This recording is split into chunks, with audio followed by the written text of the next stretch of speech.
akatundu akasoose mukategedde bulungi ne bwe mbase kazzeeyo kuba kabategeeza okujjako njala bategeeza nti eno wano sigenda kukolawo kiggwalo ojja okubategeeza. Mulina olwaleero mulabye nga omumpembe Muhoozi Kainerugaba nga akoze tweet agamba nti asinkanye ambasada w'eggwanga erya Butuluki mu Uganda nasinkana n'omuntu akwasaganya ebyokwerinda ku embassy ya Turkey mu kibuga Kampala ekya Uganda n'abiteekayo okulaga nti oba alina waatuuse mu ngeri y'okunnoonya. Naye njala kugamba Muhoozi Kainerugaba ali kuno simanyi kwoli. Njala kugamba ekigambo kimu. Nze bwe baali bankuza ekintu ne baŋŋamba nti okuzaalibwa kumu n'okufa kumu. Okitegeera ekyo nkimanyi. Ekyokubiri, ebintu by'okutiisibwatiisibwa ndowooza byandibadde byakoma dda mu myaka emikadde kubanga nze ne bw'ologa nti onjagala nnyo okwagala okunkwata. Ekintu kyenna mu bwongo bwange nkimanyi, sisitimu yammwe nagisoma bweso ngimanyi. Omuntu gwe mmanyi mu famire yammwe nawe nga nkumanyi. Omuntu ne bwakubulira amazima ogenda mutta, ne bwakubulira obukyayi ogenda mutta. Kati I rather keep quiet ne bw'oga nti onnoonya sina kyenkutyako. Kabe Museveni sina kyemuti kuba nkimanyi Museveni abantu abamuteeka waali essaawa zino bonna bali mu ttaka yabaziika yabatta. Kati nze example mbanga nzirina gwe ne bw'ologa nti otuuse ku American ku Turkish Embassy ne mwogera ne ambassador ne Turkish Atachi tekigenda kunscaringa off nti nve ku system ne mukola no. Ndi muntu nganze alina omutima gwange nzekka, nze tebandooleza nerooleza nzekka. Ebyogenze n'okola n'otweetinga ngoloza nti nze sibantiisa kuba nkimanyi ne bw'onoba onfunye ate kitasoboka tojja kusobola kunzija mu kyoyagala kubanga siri kikuwa okujjako okufa. Nze enkola eyange ya mu Vietnam. Omu-Vietnam okuwa information yeetuga kubanga akimanyi bw'agikuwa ogenda mutta once for all. Kati nange bwentyo bwendi mitima gyakaluba tetulina kyakkola. Abalina obutengo mbasaasidde. Kati Muhoozi bw'okoze tweet okulaga public kubanga oyagala kiraga public nti oli more interested okunoonya Lumbuye, but you are wasting a lot of time. I'm just a human being akola on behalf of his country okusabotage nga mu muleme ko nagwanga laffe. So boteka treating otiisa simanyi osinkanya ambassador wa Turkey, so what? Osinkanye simanyi taxi ambassador Atachi, so what? Ntie nkoleki? Then that means ompa courage ate okuddamu okufinding out more about your regime and your government. Kanjala kugamba nti nze sitya kyobumuzire mu Vietnam, nino omutima gwa Vietnam kubanga nkimanyi bwe mugani mugenda kunkwata mugenda kunza ne nababuli ebituufu ate nga kisobola bayi babuulira ekyo nakisalawo nkimanyi kubanga okuzaalibwa kumu n'okufa kumu. Kati zo tweet nze musimanyi nsimanyi tugenda kukola cooperation security. Which security? You mean Turkey are not murderers, they are peacemakers.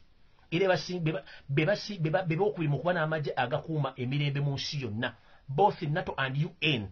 This is to inform you.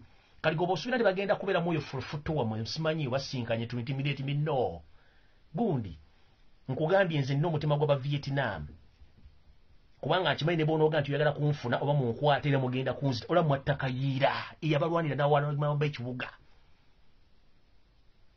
ne muttaka myankwanga tata mendo ni sama ababalwanira batuusa mu Kampala musere alonda Nyakayirima musekazini ne mutta buli kintu kyonna ekyetaagisa ekyabali tokutuka muri mumuli munabagocha kubanga munabagocha botamujjaako mmere asigale ali mpaka lwatulika namwe kenyini mujja kwerya system egenda tuka nga namwe mulina okwerya. Kati if the day you are posting on tweet it's like you are intimidating. I'm not intimidated at all. Keep on posting kubanga nkimanyi tosobola nze tebantiisa gwe totolowooza ne mbanze mu maaso ga kino yamuga please don't try to waste your time. If you are to kill me please there kill me right now. Tona kyogenda kunkola bogera kunzija kubanga sigirina information ejo njogera ku Facebook no ne ku YouTube jeri so byo tweetinga musimi bichi investigate. You are investigating nothing. Nze ndimu omutima ndimu na Uganda ndi Muganda nengo omutima gwa Vietnam gwakaluba kubanga one kyemmanyi particularly omuntu bw'omukwata n'akubulya mazima ogenda mutta ne bwe batakubudde mazima ojja mutta. Kati it's better n'oyogera n'ofalumu ng'okitegedde. Ndowooza kitegedde olwaleero bulijjo mbadde sikikubuulirangako nkikubuulidde. Ndi musajja Munnayuganda ndi Muganda naye omutima gwe nagaba Vietnam mukalubu nnyo bye mba njagala eggwanga lyange ndirwanirira okitegedde. So oba oliye ng'otweetinga simanyi osinkanye Turkish ambassador, it's none of my business kubanga your time is up. Kiti mugenda kuntiisatiisa ekyo nkikubuulidde. Era buli muntu aliyo ng'olina akatima sibe bagenda tuta bagenda kukola ki ne bw'onooba tolwaniridde struggle one time ogenda kusigala ogenda kufa kubanga tetuli nfudu kuno ku nsi tuli bayise. It's better ofenga olwana that keeping quiet kubanga ashirika bamutta abali makome basinga obungi nomune babasanze ku makumi batano babawamba drone zibawamba kati gwaliyo ngotya musimanyi otya musime gundi nze nkubulya muhozi nakugamba gwedde ya usale wano gwe ng'omuntu jangu wano nonye totegana mbwa toyita mwani wa boboli musajja ngo ina gundi biri oyina bolos biri nya buli nnyo jjo nonye nakuganze nnyira fuko mujulizi ne kitaawo mu mujje wano mu mujje wano don't waste your time sime muyita mwani ani and wasting taxpayers money you come nzombole bulizi woli ngiye kujjemu ogufumba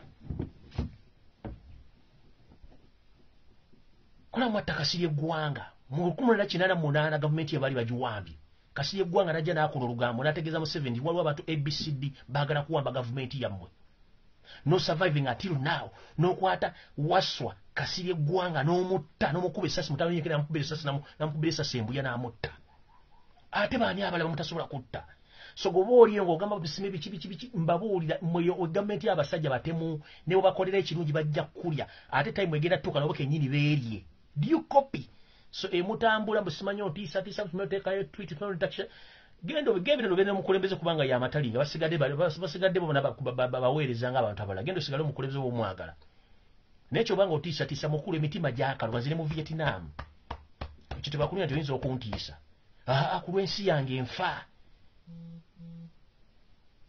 simanyi biki nze nkugambye ndi musajja mu Uganda ndi musajja muganda ayagala ensi yange niyo mutima gwa Vietnam okitegera mu Vietnam kwa information ye besa sinafa kati it's me katogeza bontisa mbo simayo sinkanyani that is bullshit ebira kibinga sa bwe mbasa zo kwagala gwanga lyange njaddyagala tunda kyogenda kuŋŋamba okitegera so kyo kigambi yebo otutinga omala buseera totwitinga wali badde omala biseera nnyo kulowooza ngeri mugenda ofuluma mu gwanga kubanga time yamwe weddeko awo nno nvudde osagala kulwawo kujjako genda maaso alright mbategezezaako ku kya poliisi okuvaayo kutandika okukozesa ebigambo ebitiisatiisa n'okulengeza abantu ng'egamba nti olwaleero bwe badde ekoleka kuwekweto ekutte abavubuka beesanze n'ebbomu enjingirire kyokka nga jjo nakibagambye nti poliisi egenda kukola ekikula kye kimu okuvaayo okugamba nti esanze abantu nga balina bbomu enjingirire babisibe ku nnumpo ekyo nakibagambye era mukitegedde njala muntagi ngira wano mukyala gwe bayita Mukandoni Silvia mugumanyinga Silvia namutebe mumuyita mu mafiira muntagi ngire wano njagala muwa bbaluwa ye n'omwene message ye nga sinagenda maaso njala muntagi nomukyala gwe bayita Silvia gumuyita Silvia namutebe nze mmayinga Silvia Mukandoni yeyita mama fiina mumundeetere wano mutandikeko sijja kulwawo kamutandikeko mukyala Silvia namutebi omanze gumayinga Silvia Mukandoni agamba nti gwokulira abasawo ab'ekinnansi mu Uganda ne mu Buganda nakugamba dda nepa history abantu history wo gwe bamanyi obulungi nembaga Uganda mwenna abali mu nsi yonna abeetaaga obuyambi mu ngeri zonna ezisoboka naddala mu bintu byaffe eby'ekiddugavu eby'obuwangwa nembagamba muddeeyo ku mpya zammwe gye musibuka mujja kumaliriza ensonga zino nga temufunye bafera njala baga omukyalo ne Silvia Namutebi y'omu ku baffere abali mu kufera bannayuganda ebweru n'ewaka mu ngeri ezisoboka olw'okuba nti buli omu tasobola kwebuliriza nga ye okumanya nsonga kizimukwatako mwamafiina nekindeesa olwaleero bwe tuva mu kalulu k'ennaku z'omwezi 14 omwezi ogwa January ebbanga lituyise kati omwezi nga gumu emabega myezi 2 mabega mukyala gwe ebbanga lya walanga basibirwa Kyagulanyi Ssentamu walabikako SFC yakuleeta mu maka ga Robert Kyagulanyi Ssentamu mu compound ye nga gwoza tosobola kumanya n'okola emikolo gye wakola we walekawo endeku nga mulimu obulo wepo n'obuseke obuganda bwalekawo n'okola emikolo gye walekawo nga n'endeku walekawo n'ensuwa walekawo giwunzise walowooza nti ogenda genda kikimanyi ogwo omukolo wagukola naye njagala kugamba mukazi gwe wewumuzeeko obulogo bw'okola obw'amayembe n'emisambwa egitali gya mpewo za Buganda bujja tuka ekisebo kukyukire guno omukolo gwe wakola bwe bakoleta aba SFC okole mu maka ga Kyagulanyi gulowooza nti wali tusobola nti batosobola kutaba baakola beera sitiri baakutegeera nakugamba wandikola ekintu okulumya omuntu n'owuzika ng'oyambye muyambe ekkiriza kati gwe oyinza okulowooza nti baakuleeta ekiro okole emikolo gy'obuwangwa okuwunika amaka ga Kyagulanyi muwunikiremu ng'oza tetusobola kumanya era sitiri twamanya naye mbadde nkulinda okutegeera kiki nti olifuna amagezi agategeera weesonyiwa abantu oganye okutegeera 1 Silvia Mukandoni olunaku lwa jjo wasinkanye omumpembe Yoseri Tawasira mutano wa Kaleekezi mu State House e Nakasero olwokuba nti omukyalo oli eyali alogera Yoseri tabasina mutano wa Kalekezi eyitanga omumbejja bwanga yadduka nga n'emizimu gimutabuseeko baleese ggwe okole ebintu ebyawongo mu makago wa president Boyambe Museveni njala kugamba tomala budde olw'ensonga mission gy'oliko ngimanyi era eno message njagala egende ku bantu mwenna abali mu Bulaaya mu diaspora please muwulize message eno nfunye information enekusifu okuva mu nsonda gazintegeeza nti omukyalo ono emirimu gy'abadde abakolamu egy'okubajjako ensimbi empya n'enkadde nga basindikira eddagala ery'oluzaalo ery'emikisa n'egya buli kimu mwegendeze nnyo eddagala emutumye ennaku zino Museveni yakitegeddeko nti abantu abasinga obungi e Bulaaya mwe mbadde mu support salinga struggle nga muteekamu ssente empya n'enkadde yeewuunya omuntu asobola okuweereza miliyoni 5 kunya kitundu okufuna omukisa oba okufuna eddagala ly'oluzaalo nga liva mu mama fiina kitegeeza nti gwe omuntu asobola okuwayo miliyoni 5 still osobola okusapulayinga ssente zisambuza struggle n'ayita omumpemba ono babale omuzannyo guno engeri gye bagenda okukikolamu kati njala bategeeza bati omuntu yenna abadde addamu okutumya eddagala oba lya luzaalo lya mukisa nga liyitamu ono omukyala Silivia Mukandooni eyita Silivia Namutebi bumanyi nga mama fiina eddagala bagenda obaleetera mu sizoni eno mwegendereze nnyo nga mulinywa oba mulinaaba mwandinaaba ebirwadde bimutamanyi kubanga information gyenfunye nti abantu amu babatadde ku list abadde bagula eddagala ly'omuntu ono ate nga muwagira struggle mwandifuna eddagala lino ne mutandika okufuna ebirwadde bye mutajja kusobola ebyolukonvuba ebigenda obbamaliriza mu budde nga neena bwe gisimufungize njala bategeeza mwenda abantu abali mu diaspora mostly abali mu America Canada Bungereza n'ensi endala eza Europe mwegendereze nnyo mwenna abadde bakima eddagala ly'omukyalo ono mwandiba nga muli mu buzibu bwe mutajja kusoboka kubanga mbomaliza bulungi kubanga omukyalo njagala yavudde yeegaane nti olunaku lwajjo teyabaddeko mu State House Nakasero yasinkanidde omumpembe Yoseri tabasina mutano wa Kalekezi ne badiscussinga ensonga zino okumanya bantu ki abadiringa mu kugula eddagala ate nga bateeka ssente mu struggle ye neewuunya muntu kyasobola okugula eddagala erya miliyoni 5 nalina voice notes zange wano era nja kusaba kigatto wange yenna ali mu Europe ampuliriza eyali ampadde information ekwatagana omukyalo ono ku ssente zaasaba wakati w'okugaba eddagala ery'emikisa egitambula ku speed egiringanga nuclear bomu n'emikisa egitambula empola omukyalo ono okumala ntaswala omukisa gwe tuyita ayina engeri gy'abitaamingamu agamba nti waliwo omukisa oba akuyita mukisa ki ngwerabidde emikisa gye giri ebiri omukisa ogwa miliyoni 5 baguyita supersonic nga gudduka nnyo gwanguyirira nnyo okuba nti ofuna by'oyagala omukisa ogwa miliyoni 3.5 gwe mukisa ogutambula empola so tojja kufuna by'oyagala naye njagala kubuuza omuntu omukulu ategeera bukyanga mbeera mu Europe muntu ki yali akuguzizza omukisa ogwa miliyoni 5 ng'oli mu Europe n'ofuna by'oyagala okujja nga babaguza ssere kino nkiddamu temuddamu kwekubya mizimu gitali gyewammwe nabagamba ekintu kitono nnyo buli muntu osobola okwetuukira ku kiggwa kyewammwe oba n'otuuka ewammwe ne babuuza ensonga zammwe ne bazikolerako bino ebintu mulemu ebyokwewunzawunza nga mugenda kubasa abaganda ab'ekifere mugenda sigala nga mundaba mugalumonde nkiddamu teri mukisa gugulwa nsimbi kubanga singa omukisa ogula ensimbi gubaddeyo mujjukire mu byafaayo by'empewo z'abaddugavu omukisa tebagutunda n'eddagala ly'oluzaalo terutundibwa era baagabanga eddagala abasajja abaganda n'abakazi eddagala baagabanga lya kikubansiko ekikubansiko tekyabeerangako muwendo oli ne bw'omuwanga nusu 10 ekyo kiba kikubansiko ate tayogererako bigambo era tebaagabanga nti bagaba mikisa ng'ono bw'abafeera nti abawa mikisa pulizi njagala mutegeere olina omukisa gwe bayita supersonic nga gudduka nnyo gwa miliyoni 5 nkusaba drone yange eri mu Europe onsindikira amaloboozi ago ku WhatsApp yange gy'omanyi obulungi kubanga nakyusa essimu oddemu onsindikira amaloboozi ago ag'ensonga ezo ntegeeze public bategeere ono omukyalo obufere bwali bwonna bwabadde akola okuva ebba aye naganda ali nkwesirikidde nedde moment kasita nakulabye ku menu ngoze mu State House Nakasero okutandika okukola ebintu byawongolo okutandika okwagala okutta abantu abali mu diaspora ngo basindikire eddagala contaminated with poison nengamba kino sigenda kireka kigende bwe kityo so nsaba drone yange oddemu onsindikira ebintu byonna byolina nzije nyambula omukyalo nategeere emikisa gye batunda egy'ensimbi kati njala babooza bw'obanga omukyalo ono agaba eddagala ly'oluzaalo bagamba nti omuganga teyeeganga wazaala akaana kamu kalinga kwa mwana gwante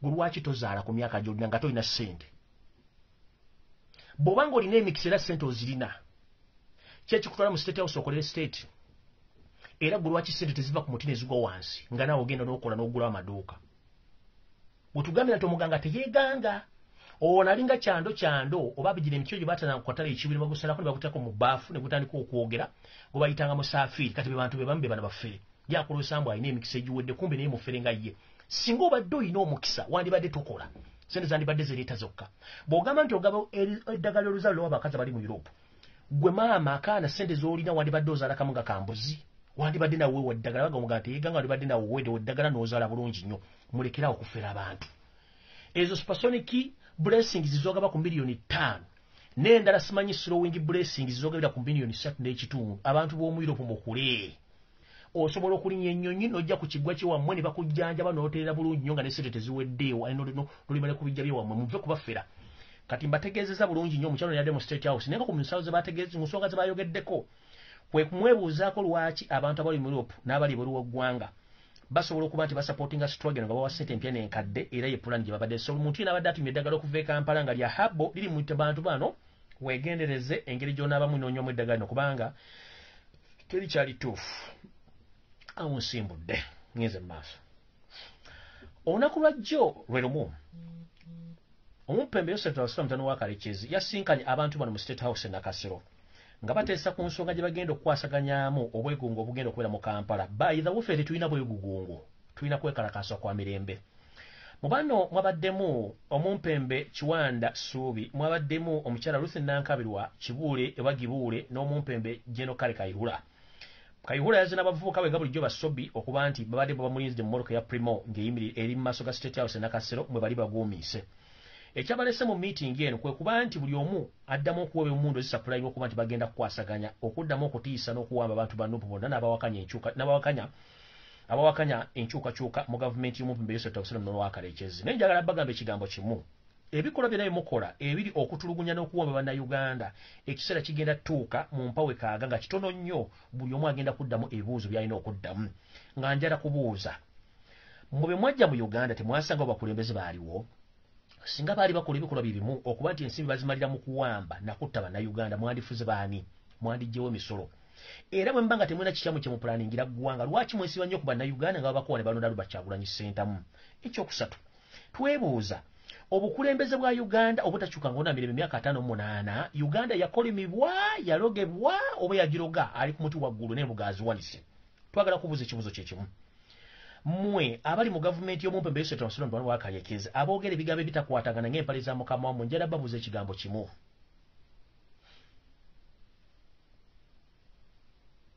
mulowooza nti mmwe okubeerayo muli woofiisi ze mulimu temwali mu bantu balala zalimu abantu balala so bye mukola byonna mubikole nga mubigenderera mukulu Kiwanda Suubi tukumanyi bulungi nnyo waweereddwa emmundu olunaku lwa jjo Ruth Nankabirwa oyina emmundu ne Kayihura ze yakuwa Kibuule gwe oyina emmundu z'otendekeramu n'abayeekera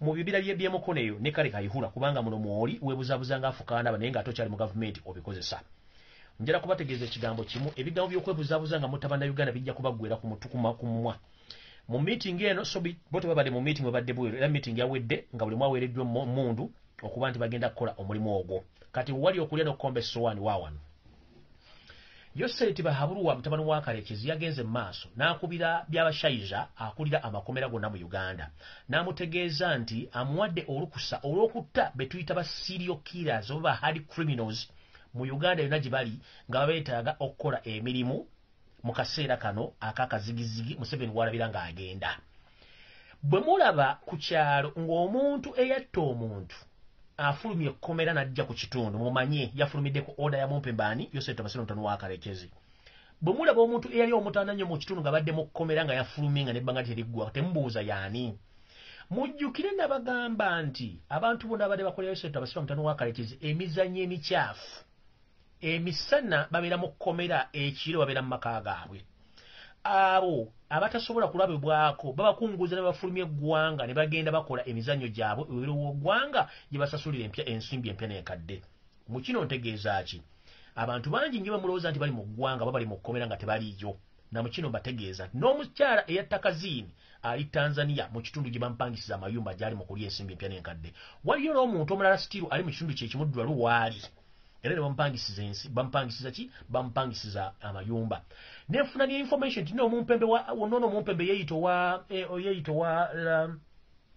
omumpembe yeeyitibwa ADF ono omwami eyeyitibwa ADF Jamero Mukulu bamuleta mu kooti ajja mu komera naku lwana ajja mu kooti mumuleta mu motoka za prison nenga jamiru mukulu omusajja omukulu tapera mu komera yali lunaku lumu alabikako ng'agenda kujja mu kooti ne katemba gwazannyira mu kooti ziba stunts zazannya okulaga public nti ali mu komera era wa bulumi naye nga ali mu kuzannya stunt tabera nko mu komera bamuleta bulesi njarabawo examples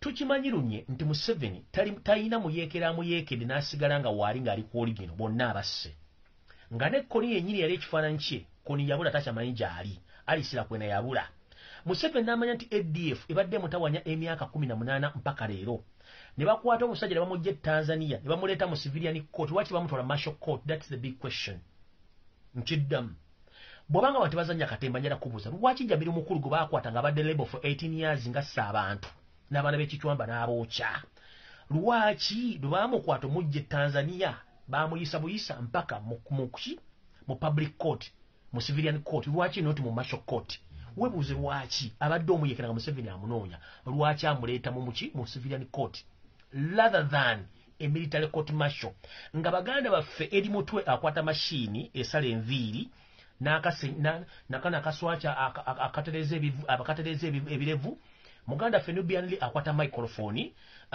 Dani Magic omusajja awandika n'akuba piano ze n'afulumya tune ne tubeerawo n'omusajja gwe bayita media akwata amawulire ge n'ayogera ebigambo bye bano bonna ba security ya Bobi Wine abatalina kizibu kyonna ne babatwala mu court martial okubateeka obasibira emisango egivu ne muleka ono omusajja kitegeeza mubadde muzanyanga syndicate wammwe nga mulina ba state sponsorship machineries abajja okukola emirimu gyammwe ne batandika okuba nti balaga n'omusajja olwala gwe batadde surprisingire omusajja n'olwala gwe batadde mu komera eyakolanga ne Kayihura okuwamba abanyarwanda bazangayo e Rwanda is it 5 of who amanyanga n'olwala bamutadde that means eno information jembawo eri credible nkiddamu mulabyeko omusajja gwe batadde olwala mu komera oyo ye musajja eyasinga okutulugunya n'okuwamba abasajja abanyarwanda nga bajja mu Uganda babazaayo e Rwanda kati bamutadde that means byamu ku bantu abadde ku list Museveni gyagalisaizibwa bebashaiza abafulumye kati kino kitegeeza ki mulina okubeera very careful nnyo mu ntambula zammwe ekiro n'emirimu gye mukola kubanga ono Faizo ke bamutadde kitegeeza Chaos Kayihura ttiimu ye yonna eweddeyo kati nkiddamu ttiimu ya Kayihura yonna ey'ebijambiya ttiimu ya Kayihura eya bodaboda okubba 2020 efulumye yonna abalala bonna abatemu bonna aba serial killers bagenda fuluma nga Faizo yavuddeyo olwaliro yasoose kitegeeza information gyembawa eri credible ndoza munfuna bulungi information nyembawa eri credible bubanga Faizo oba ndoza if I'm not mistaken waliwo musajja omu ku ttiimu ya Kayihura afulumye olwaleero afulumye olwaleero naye nga kino kisinzidde ku ssimu bya Museveni jakubidde bebashaija n'amugamba njagala ba hardcore criminals bonna bafulume komera kubanga alina omulimu gwagenda bawukola kati kitegeeza Kayihura y'omu kuba underground workers abakola emirimu black abakola dati waka Museveni kati timu yeyo nefulumi omuli ba Sobi omuli ba Kitatta omuli abantu bonna in fact tunagulira kono okuli nti alina yitwe naye ali bweyo naye tosobola mumanya nti ali bweyo abajjukira alina yitwe yenvubuka omusemvubuka yattanga aba tourist nga batira mu hoteli ez'ebbeeyi nga ne bwe yasembayo okutta ali mu hoteli Oketorio yatta omuzungu alina yitwe naye ali bweru atambula oyo ne serial killer waali n'abala bangi nnyo tuli ku ki ekigenda maaso mu ggwanga nti bwebanga state esobola okukozesa omuntu hard criminal ali mu kkomera ali ku death sentence oba ku life imprisonment bamuto ojja okukola omulimu nga tebagenda kuddamu ovunaana kiba kitegeeza nno tulina okwekemba okulaba nti ensonga zino tuzitamu bulungi nnyo nizo mukitegedde bulungi bangambye Nixon ne Faizo Katende yes Nixon ne Faizo Katende bonna ttiimu yaabwe emaze okufuluma kuba Kayihura yagisabye n'abagamba nja kukola emirimu gyange bulungi emirimu gya Museveni n'okuzoganya abantu bano nga ttiimu yange eyo nangirina ndoza mutegedde bulungi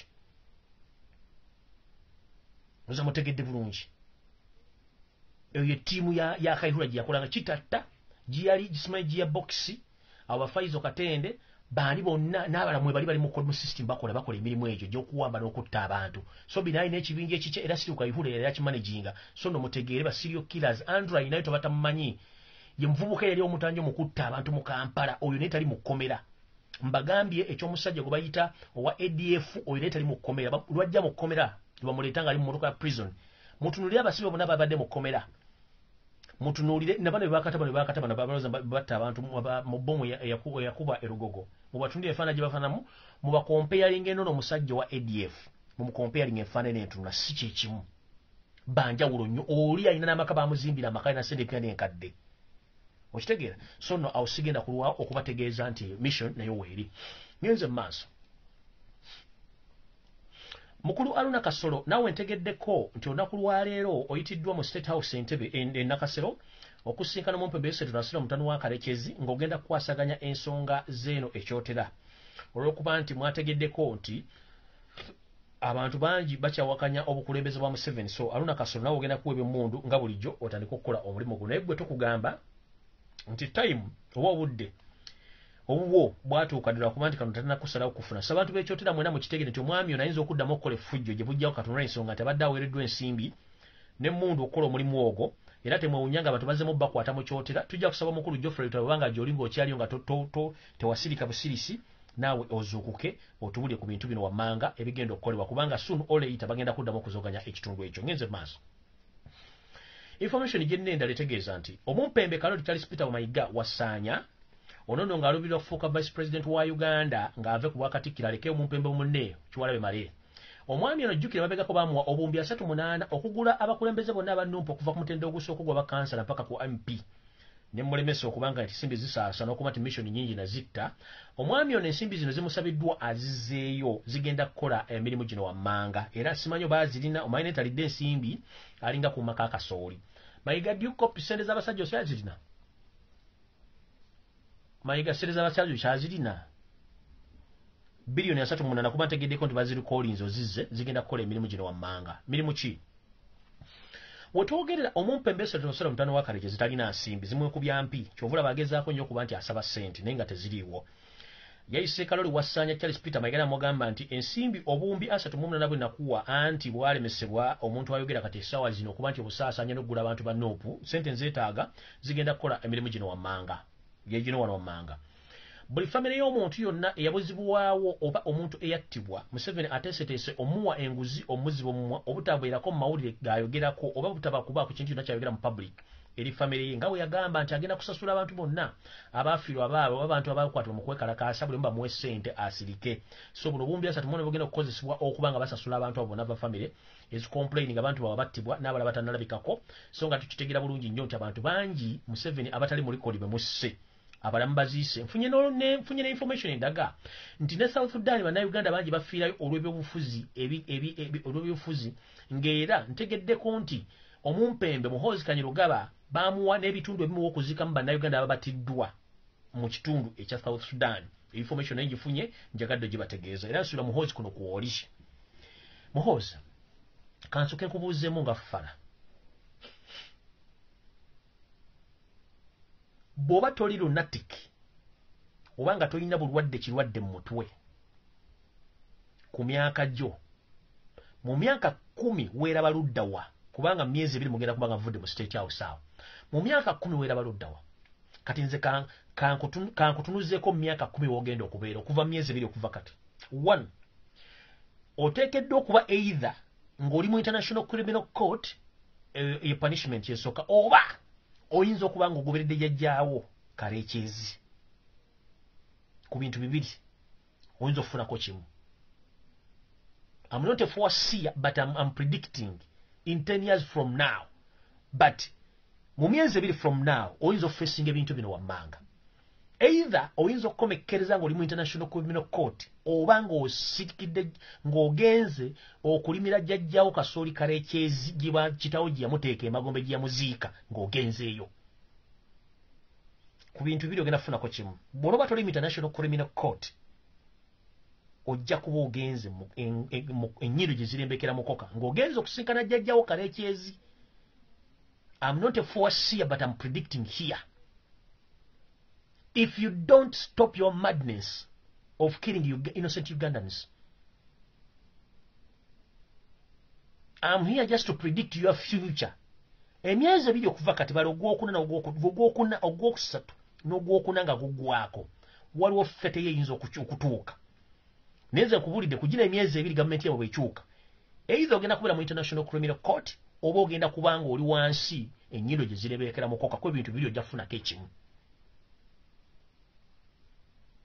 By all means. Gwoba osuula nti ogenda kufa. Eggwanga erya Europe n'ensi zonna zaasanga obuzibu amaanyi nnyo okustabilizinga okudda mu nnomo. Abantu bangi baalusulamu akaba nga babatta nabo baafa dda. Waliwo omusajja gwe bayitanga Hitler. Hitler yali musajja muzibu nnyo mu bitundu by'e Germany. Yali amazeewo eggwanga lye bayita ery'Abayisirayiri ng'alimazeewo. N'ensi zonna yali asuubira okuba nti zonna agenda era yazifugako ennaku ezaawera ne bamukuba paka. Teri yalaba omulambo gwa Hitler, Adolf Hitler we gwali na wakati we guli teri amanyi ntaanaaye wadde omuzzukulu wadde famire ye. Kubanga ne bagimanya basobola ogikwata. Waliwo abasajja baba bayitanga Mussolini, bantu bangi benkulaganja kuloka byafaayo byabwe. Saagala weeteke mu kko eri niwe waligenda mudda lwaki saagala byeteeka mwaligenda mudda. Njala kutegeeza ekigambo kimu.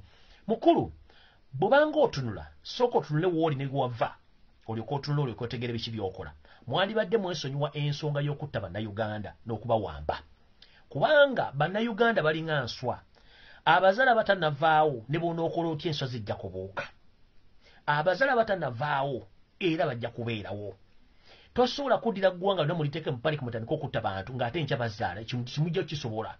Mujja keeping on nga mutta mweyongera kolikoli ne hate n'ebikulu ebikyamu nga mu public goloza tuyambala uniform n'onyuma mbakulaba onyumye musime musajja omugogofu alina otulevu tumulinga otwa pusi naye nga in fact abantu bakulamu image endala. Oyina mmenta wo kojjaawo Andrew Mwenda musajja ono Andrew Mwenda omusajja omuzibu ennyo. Talaganga mukazi we, talaganga baana be, naye nga mulungi nnyo mu kuvuga empanka. Yakuwa amawulire ago era yakubuulira ku mentalinga. Kati jera kugamba ekigambo kimu. Kojjaawo talaganga mukazi we, talaganga mwana we. Okitegeera mulungi mu kuvuga empanga, simanyi balawe yakuyigiza okuvuga empanka naye njala kugamba ekigambo kimu. Bw'obanga otegeera era njagala kuwa advice eno wotuule ozze obwongo bwe mabega. Ogambe nti woofiisi eno gye ndimu n'amaka gendimu obote yagalimu. Amini yagalimu. Still obote yagalimu. Kitokero to yagalimu. Muwanga yagalimu. Paulo Muwanga yagalimu. N'abantu abalala. Ani gwe nsuubira okudda mu maka gano nga nvudde mwe ngenda kubeera luddawa. Ekyo sooka okyebuuza. Tosuubira nti buli kintu kibeerawo kyalubeera kituuka ekiseera ne kivaawo ne wajjawo ekirala. Weefumiitiriza ogenda kubeera luddawa. Era ebikolobiro biromere by'okola ng'osuubira nti gw'olina amaanyi g'emmundu. Njala kubuuza ekibuuzo kimu. Bwe nkuggyako emmundu ne baziteeka wali muhoozi gwani?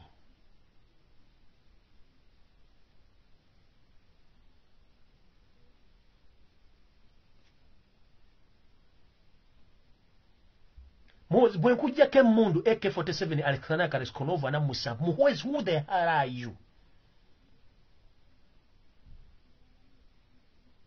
Bwe nkuggyako emmundu.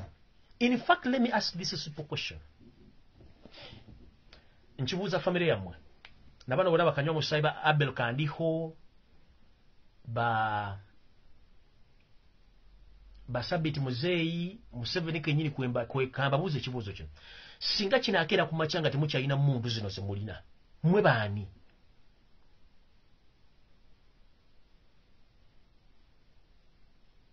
Mmwe baani nge watali mundu ezibazikedde ku macanga bazibajjako mmwe baani? Kati kebayitaako obuntu kekebbeeyi ennyo ate ke kaleeta ebyokwerinda ebisinga obutuufu.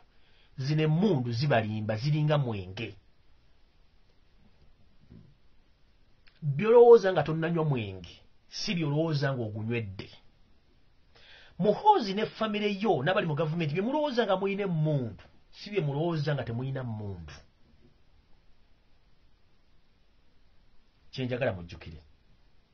Omuntu bw'alowooza nga tannanywa mwenge si bw'alowooza nga amaze okunywa omwenge. Museveni ne famire ne Muhoozi mutabani we ne Janet Katahako Embabazi. Ebigambo bimwogera okutiisatiisa nga mulina emmundu. Emmundu bwe zinaabavaako mulina endowooza endala n'endowooza eyo ejja kuba impact yayo eri ku kakuntu ke tuyita humanity. So if you lack humanity and you lack respect in the public, that means you are in total chaos. stop abducting or kidnapping Ugandans, and stop using excessive force, and stop killing Ugandans. Because we have all equal rights in Uganda. Nobody is deserved to die. And the only person or only institution which has a right to say that someone must die, those are courts of law according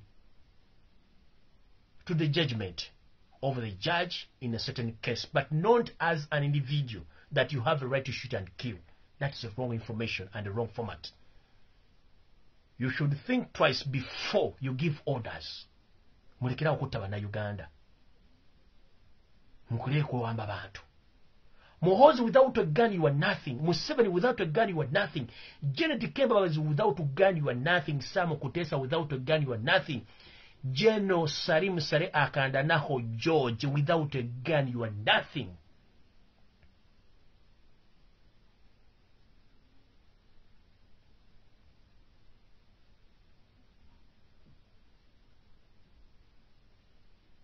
There are so many people in the past who had those guns, but where are they right now? They are nowhere to be seen. So behave maturely. Killing or kidnapping Ugandans does not go to solve political problems. All political problems are solved on the round table, whereby two parties or three parties, they come together and they discuss and they agree on terms and conditions of leading the nation. But you, as you know that you are so arrogant, you know that guns can solve political problems nowhere. That's why you use such people like Norbert Mao and other political prostitutes to determine your future, because you have guns and money. No. You can't change people's love, and you can't force them to love you. The only thing people need is peaceful transition of power. But killing, abducting does not go to solve any political problem in Uganda.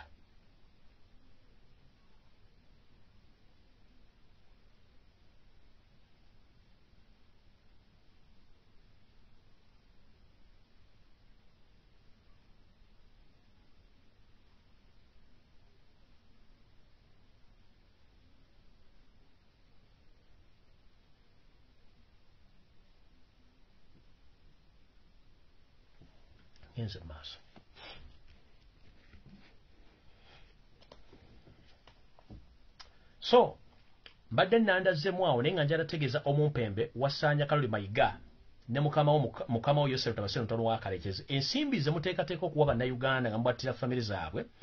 Mujjukire teri kintu kisinga kya bugagga nga bulamu. Omwana w'omuntu gwe mukwata ne mukuba empiso ne mutemaatema ne muwa obutuwa, mwana wa muntu yamuzaala, tewali ssente zisinga bulamu. Olw'ensonga abantu basipendinga ssente nnyingi nnyo okugenda okufuna enzaalo nga bwe mbabudde mu mafiira bwafiira abantu. Abantu bangi balina omwana gumu nga gwante gwalina mu bulamu bwe, bw'ogumuggyako agenda sigala naki, asuubira abazzukulu. Mukutta abaana b'obuvubuka gy'obeera mwe temulina baana, ekyo mwandibadde mukyekubamu mu mutima, kubanga awo muli waali wabeddewo abantu abalala. So ekintu ky'okuwamba n'okutta abantu mukirekere awo. Mumpulidde bulungi? Tukibasaba n'obuwombefu, kubanga mwe mulina emmundu naye kyazijja kubaggyibwako, ate namwe mufuuke nga ffe civilian ng'omuntu omulala yazirina, kye tutayagala kibeere nga kye kimu. Mumpulidde bulungi? So ngenze ku nsonga endala. Abantu abasinga olwaleero mwasuubidde nti wagenda kubeerayo okwekalakaasa era poliisi majje bagayye. Kati njala bategeeza ekigambo kimu, njala tube ng'abantu abakulu nga tulowooza ng'abantu abakulu. Njala mumpulirize bulungi nnyo. Pulezidenti waffe Robert Kyagulanyi Ssentamu yabagamba sisitimu bagiyita labadaba style, asobola okukuba nga takutteeko. Kyekisooka. Bwe yavuddeyo n'agamba nti kooti y'abantu yegenda okulamula era akubiza bannayuganda bonna okugenda okwekalakasa mu nneekalakasa y'emirembe. Teyakuwadde lunaku, kyekisooka. Ekyokubiri, teyagambe tugenda kukola ABCD. Ekyokusatu, bw'abanga yakulagidde nti saa yakwekalakaasa, gwe kennyini buvunaanyizibwa bwo okumanya ki ky'oyagala era eggwanga lyo. Ekyo nga nkimaze, ye kennyini ng'omuntu amanyi ki kyapulaaninga era kyasuubira okukola. Ekyo njagala mumbeere nga mukimanyi. Kati mu nsonga zino omuntu bw'akuga nti ngenda kukola ekintu kino kimanye Museveni nga bwe yakolanga n'aga tugenda Masaka. Museveni tomutegera ku luguudo lw'e Masaka. Museveni bw'aga nti agenda Masaka, genda ku buliigi wali enjeru ejjinja bw'omutegera ojja mmukwata. Kati nammwe ababadde ku social media nga Robert Kyagulanyi Ssentamu baga nti tugenda kwekalakaasa, talina muntu gwega tugenda kwekalakaasa lunaku bwe luti. bwasindika signal kiba kitegeeza gobaga tandika okwetegeka mu kwetegeka no mulimu ebintu bingi nnyo kambabuulire ebintu by'okwekalakasa tebigwa bugwi birinako pulaani empanvu nnyo okubitegeka naye olwokuba nti gavumenti eri mu buyinza essaawa zino ey'abampembe nabagamba tebaasoma n'ekintu kye bayita tactical evaluation nakyo tebakimanyi ne public ate tebakimanyi kati mbaga nti ekintu ekiri bakiyita tactical evaluation kitwadde tukola Robert Kyagulanyi kye yakoze already yamazidde okuexposinga regime weakness zaayo ne think capacity yaayo ne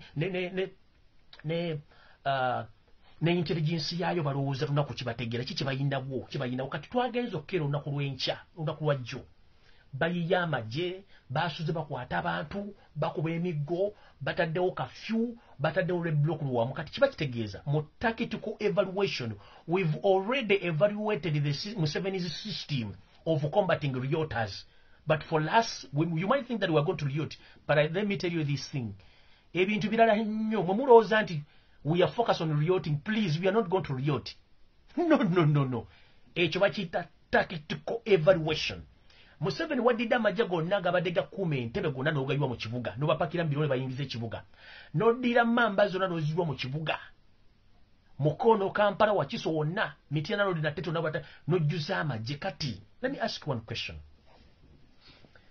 mu tactical evaluation tulina kye tuyita okusuulayo tulina ekintu kyose tusuulayo ejjinja owulize mu kasaka twasuddeyo ejjinja twategedde wawewa ki kye tuzaako tukikola kubanga tubimanyi so mwe abatalina tactical evaluation nga mwe muddumabudu bagenda kwekalakaasa aboogera ne boogera abasirise ne basirika abalowooza nti kyawedde no people bino ebintu byakumala kwetegereza na kubuulira abantu kikigenda kuddako right now njala bategeeza omuntu yenna alowooza nti okwekalakaasa tekubaddewo olwaleero oba kunaabeerawo enkya please hold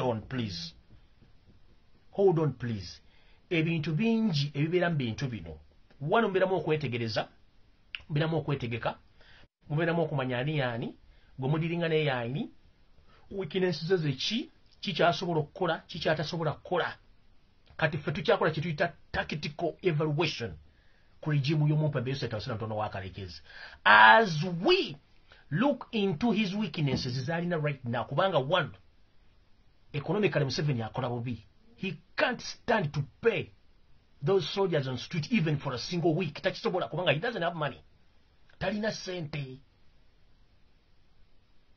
sente zisobola kuyimirizawo majority gali mu kwekalakasa tegalina sente two intelligence gyalina nfu omusata sobaga ngenda kwekalakasi abantu mutugenda tandika okwekalakasa noddira amagye gonna n'ogajja embuya n'ogajja kasijjagirwa n'ojja n'ogayiwa mu Kampala kitegeeza your center point of the thinking capacity eri within Kampala because you know Kampala is the capital city wow. Let me tell you one thing. We've been keeping on telling people to vacate the city to identify who is who. Common sense is come by not all of us. We've been telling people to leave their business and call their business. Oyongera kupakira amagye mu kibuga. That means niyo asomesa wana basajja oba mwasomera ludda wa intelligence. Obeggwanga mulifuze mutya. Nola abasajja ebintu bakola nti era njagala okukubiriza omulanga mwenna abantu abawagira enkyukakyuka please ebintu bino birimu emitendera one tetwagala ku exposinga Museveni yekka within the system tulina abantu betwagala ku exposinga olw'ensonga we elected them to lead us but if they keep quiet or they go silent we don't know what they are planning kubanga nabo bawamu benefit of doubt. Are they intimidated? Were they paid? Or they are planning something for us? Those are the three factors we should focus on. Are they intimidated? Are they with us? Or they were paid? Or they are with us, they are planning something. So we should leave a benefit of doubt to them. Ekyo nkibagambe bulungi nnyo. Tetwagala tulumbe bakulembeze baffe balondebwa. Robert Kyagulanyi Ssentamu yatugamba nti abantu bano tulibalabira ku bikolwa byabwe. Saagala muwande bantu bano bigambo mukamwa na bikolwa mukamwa. Nchiddamu. Ne bannayuganda system Museveni gye bateekamu tulina okusooka ogisoma from A up to Z whereby kino kati nkola tactical analysis ku bintu bino. Mwe muyinza okulowooza tusoma Museveni yekka naffe kennyini tulina okwesoma. One, mulina okusooka okumanya system 7 gyateka mba na Uganda yimiridde etya? Can they sustain their life within that period of time?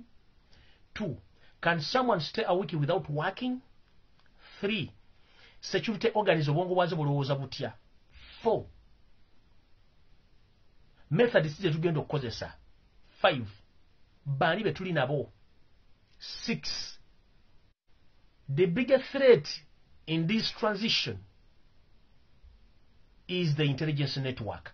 Intelligence network ya Museveni ekolera ku ki? Ekolera ku ki?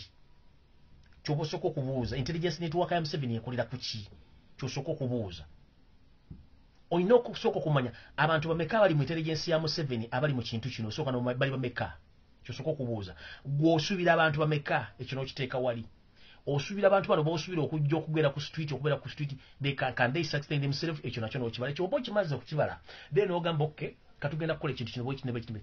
The moment bw'olaba omuntu gwasuddemu ejjinja ng'akaana nnyo gwe okusinga eyabadde akirowooza kimanye nti balina weakness nyingi. Webuzibidde olwaleero nga tulaba NRM beekalakaasa mwatugenda mugenda kwekalakaasa nga tetubalaba.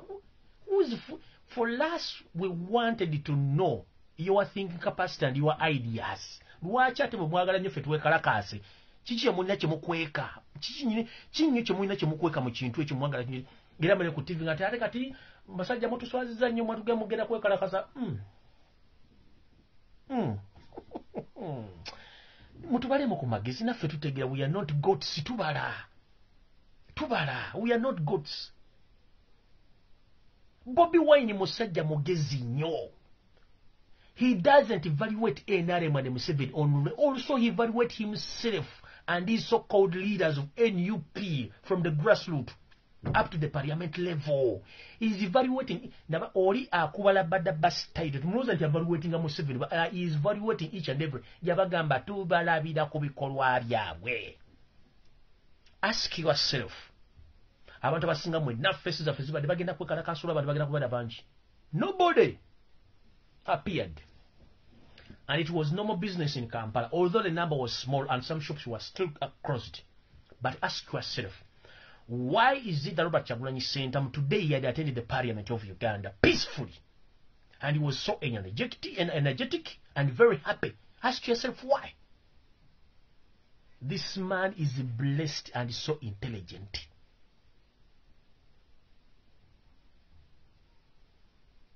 You are joking with someone who is blessed from the ghetto to manchicha zako tera kijja kimanya.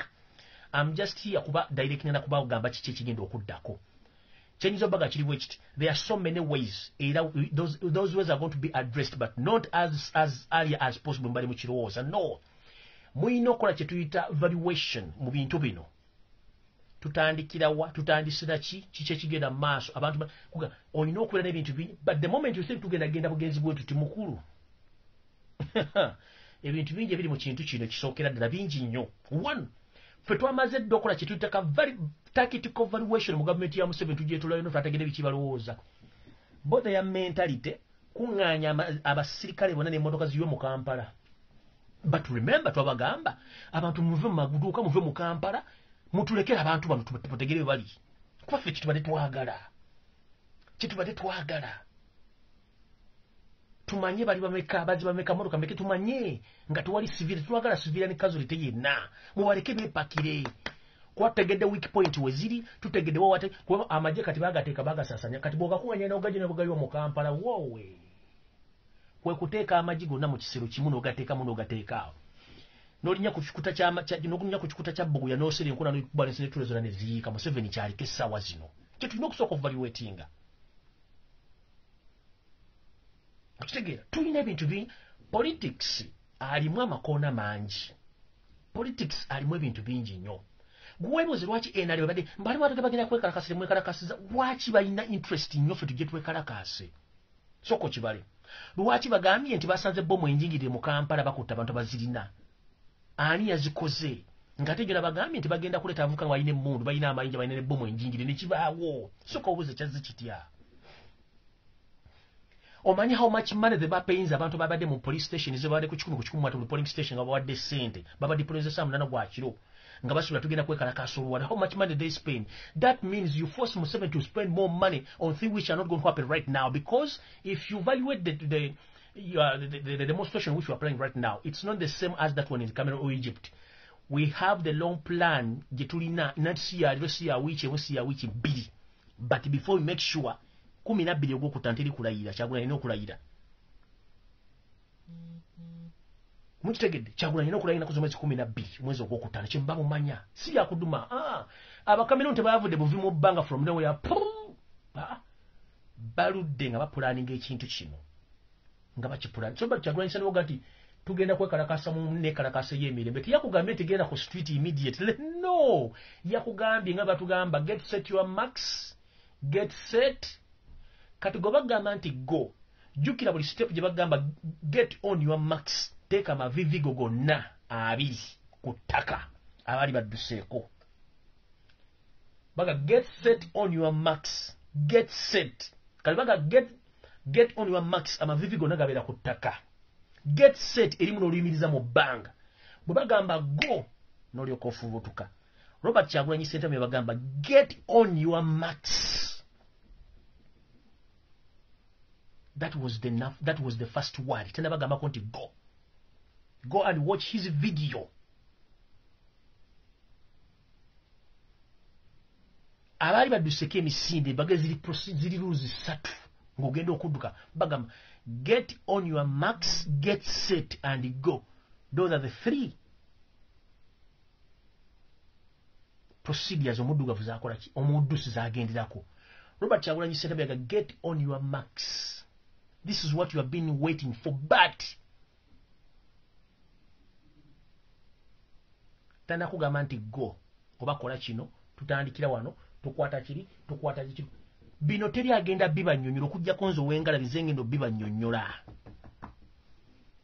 Nobody is going to tell you this.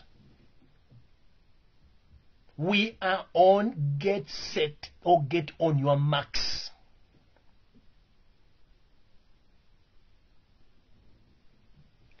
Bobi Wine Robert Kyagulanyi Ssentamu is evaluating Museveni, NRM, the entire security, and he also is evaluating his side, tactical-wise or tactically. Ekyo temuna kitegeera basigadde muna munyize bannanga abantu baganye oku no soka overwinge Museveni abantu bateeka mu situation ki can they sustain themselves nga aliwo kwekalakaasa or ekyo bayita evaluation.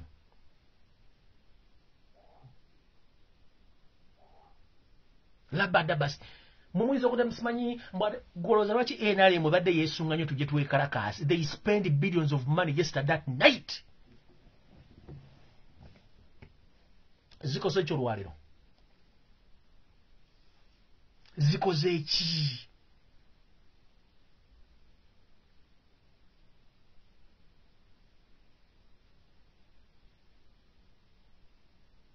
Tezina kyezikoze zefudde ettoge kuba baziwadde baziridde.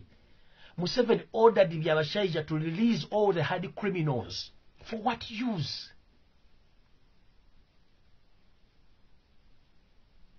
We are on get on your marks kyebagambi mwetegeke.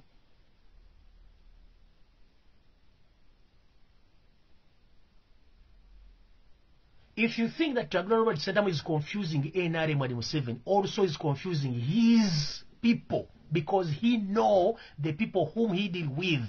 He knows. Tuchakola chetuyitira tactical evaluation within the system. Chenjagado bagamba. So, whoever who is there, please keep on telling your people.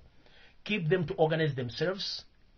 Temuwanda bigambo bannupu leaders mukamwa nti tebakoze tebalabiseeko. No. Tomanya ki kye balowooza. Either baatiisibwa oba balina kye bapulaninga. Tuwawe time. Naye kino kikuzza Robert Kyagulanyi Ssentamu tuli balabira ku bikolwa byabwe. Eyo statement yali nkulu ate ekyatambula. Kati saagala mulumbe kansala, mulumbe MP, mulumbe chairman LC5 nti balabiseeko. No. You don't know what Robert Kyagulanyi Ssentamu is planning. Please hold on. Wait a minute. Just keep on encouraging your people. There are so many ways how we can demonstrate. Because Museveni is frustrated. Each day passes, he spends billions of money to sustain his leadership. Because nobody is going to lean with Museveni without money. Let me tell you this. Museveni's leadership, as we speak right now, he spends billions of money to stay in the State House to sustain his leadership. But nobody knows that. No. Just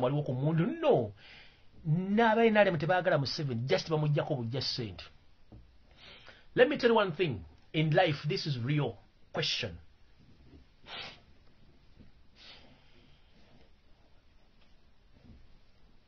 Ozimbe nyumba bulungi nnyo. N'ogizimba n'ogiteeka wali. Oba example jingendo boy genda bakolera.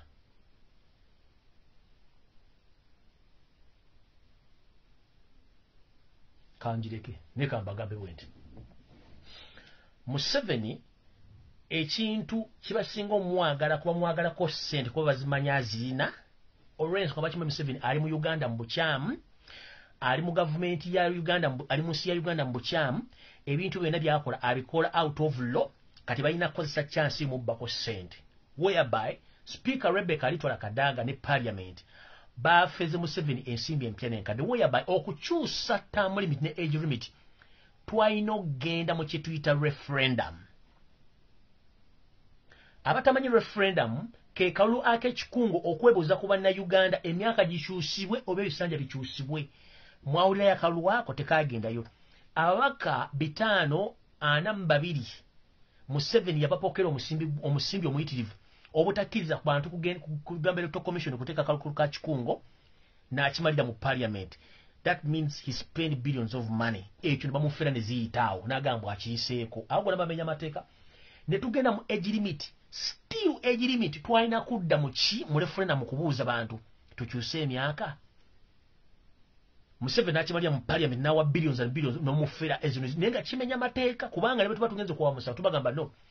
Parliament ya Uganda teyina buyinza kusera bannayuganda kukyusa kisanja kukyusa emyaka. Tulina kudda mu referendum tubuuza ku bannayuganda kubanga bannayuganda baanula ba MP. Museveni kyakola. Okitegedde kati essaawa zino Museveni akimanyi automatically akalulu yakabye. Era akimanyi Robert Kyagulanyi Ssentamu yamuwangula to sustain his leadership or his stay in power mpaka mu Gwokutaano okulaya is spending billions and billions of money each day. Buli yali namuga kino kigenda kukola kankuyekiza mbale nyinga bangde mbaganyo gibagamba nyekanji bagambe wali obadde kaongo ekintu kikuluma onyine ekiwadde ekikuluma oyina sente nenga otambudde ku basawo ekirwadde kikoze ekikiganya ne buli goba kugamba ogenda okimanyi nti omuntu asobola okugamba nti n'empitambi ekuvaamu esobola okuwonya ne weekweka mukamugwanya n'okozesa empitambi ekuwonye oba ne bagamba omusulo gwo gusobola okuwonya ku kirwadde ekikuluma n'oweekweka n'onywa omusulo ogwo n'oguwonyita ng'okuwonye. Museveni ye state gyali buli kye bamuleetera bamugati kino kigenda kukola kati mulwadde muyi nnyo tebalina kye bamwagalako. Even some bamuwishinga n'okuba nti afudde right now. Let me tell you this, Museveni, let me tell you this. Some people in the area they wish that if you die right now and you gotta get saved,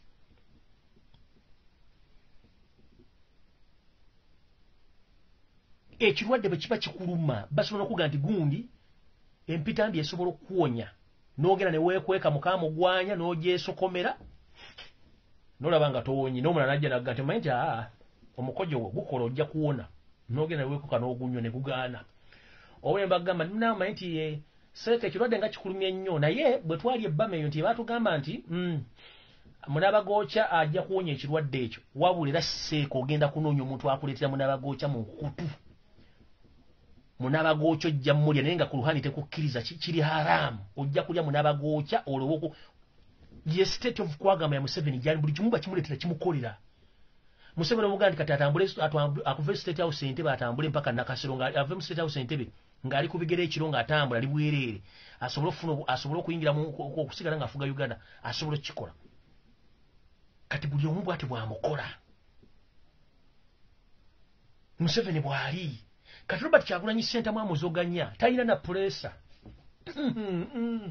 talina pressure akimanya wangula Akalulu akimanya ekiddako kati ye kyakola kyembaga bakiyita tactical evaluation kyali mu kukola kyovula Museveni deploys amajja gonna agajja gatadde mu Kampala tactically Museveni you are dead oli mufune ne spy network yo in each and every day passes Museveni ofuna meeting eziwera 20 for what use?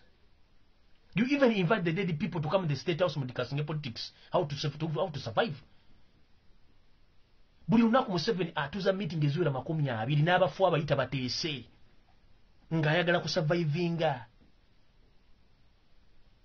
n'abafu abavambye obufuzi bano badombo Sememano Lidoma ino mutoko mulinganga sweet bomu nenajja n'ayogera Masimanyi Kyagulanyi lwaki teyekalakasiza mbwate kwekalakasa such dead people dead wooden people bali awo mu mirambo gitambula bajja ba discussing politics nowhere kubanga they are there to survive.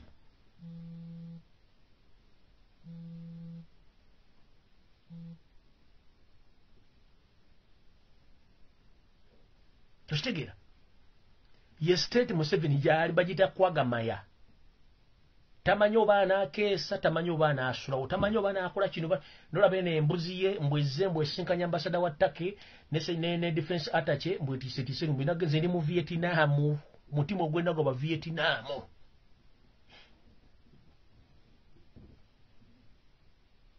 you even call dead people in the state house to discuss the situation because you are in mumuzanya kale mwenna bali njala bakubiza ekigambo kimu nga maliriza nga maliriza nti okwekalakasa tekunnaba tactically we are just evaluating the system but Museveni is in panic ate buli wakwata wonna wafu by the way mbadde ndabidde Museveni let me say hi to you Yoseri how are you? I'm still doing investigations about the news which I received 3 days back about what went wrong within your presidential jet, which has been traveling from Uganda to Canada. That presidential jet has been visiting Canada twice a week. For what purpose? For what purpose? I'm doing my investigations. And there is a scenario, or there is a catastrophe in the Ugandan embassy in Canada, whereby 2 officials, they were arrested on some drug-related cases. So, I'm doing some investigations within the system. Ekibali kitwala ennyonyi ye Canada wiki mirundi ebiri. Tulina amawulire ge nnoonyereza. So, nkyagala onyerezaako. That's why I say hi to you. Buli kyokwatako kyonna kifu. Simanyi bamulamu oba amutadde akyali China eyo naye musango related ku family eyo mwena ebintu mukola bina bifu kati. Nze omanyi when you are evaluating something osooka n'omanya nti kintu kiba kikuvudde mu ngalo kiba kikuvudde mu ngalo. Museveni mature at your age wandibadde gwe advising abantu abasigadde mu state house according to the chances which I had 10 years back or 5 years back. Right now we don't have chances. I think we must leave this thing to other people to lead peacefully. Evaluate yourself, evaluate your family before it's too late. Evaluate the chances you had 5 years back and the chances you have right now and get the answer. Let me finish with this statement. Yoseri tibahabulwa the son of Kareches. Evaluate the chances you had 10 years or 5 years back and the chances you have right now, because each and everything you touch doesn't favor you.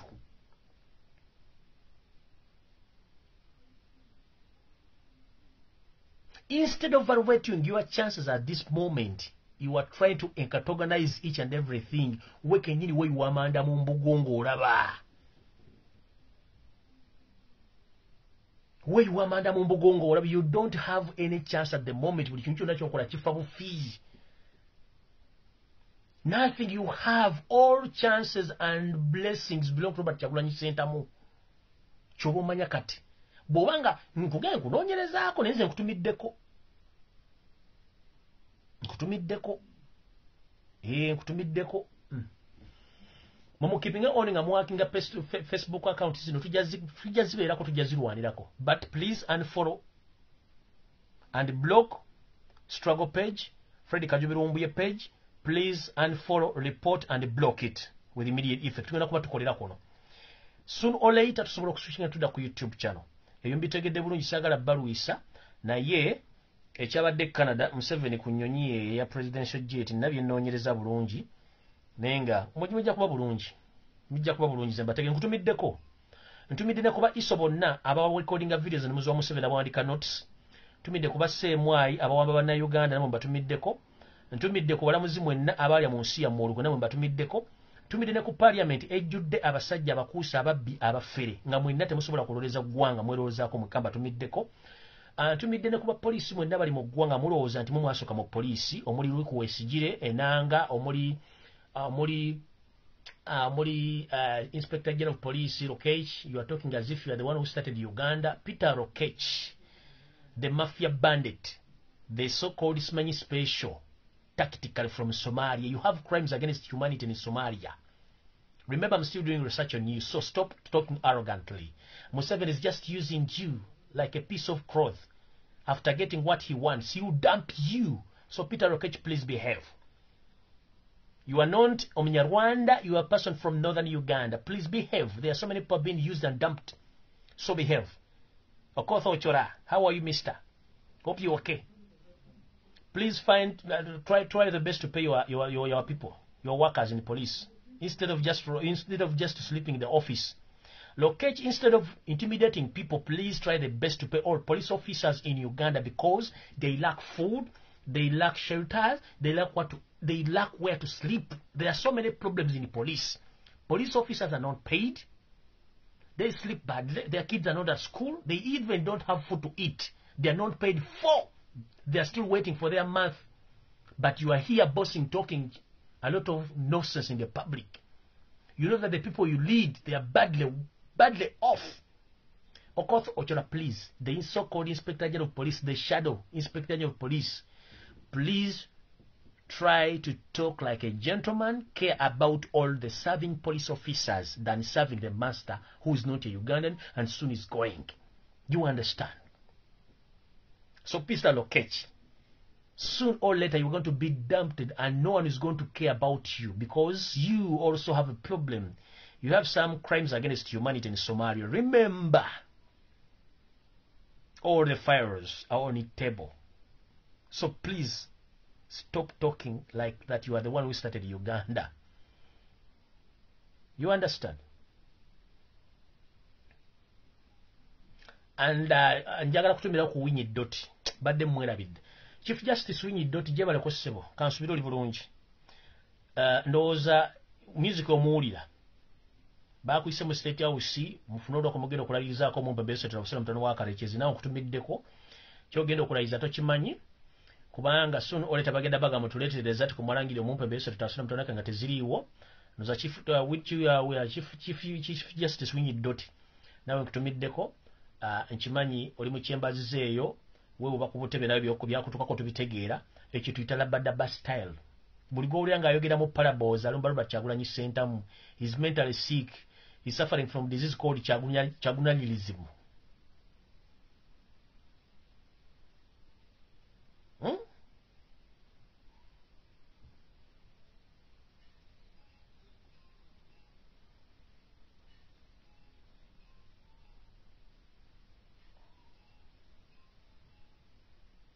Any NRM person or candidate or member, including state ministers and cabinet ministers, including the entire first family, the moment they start speak about Robert Kyagulanyi Ssentamu, get to know they are suffering from disease called Robert Kyagulanyi Ssentamu, the unborgable. They are in panic because of just one man who is 38 years of old. Abantu bateganya balina emyaka nga luna bogatta emyaka gya cabinet ba minister balina emyaka 10 balina emyaka omutwalo gumu bonna bo bagatta. Omuntu abatawanya myaka 38 bogatta cabinet ministers bonna balina emyaka omutwalo gumu bonna. Omuntu abatawanya myaka 38 abatawanya wa myaka 38 bo bagatta balina bonna bogatta cabinet minister ne ba state ministers balina emyaka omutwalo gumu ninga abatawanya myaka 38. So they are suffering disease called Kyagulanyilism. So we need Dotty, please behave. We need our victory. We don't know what happened to this man called Simon Byabakama, the chairman of the commission. Where are you, mister?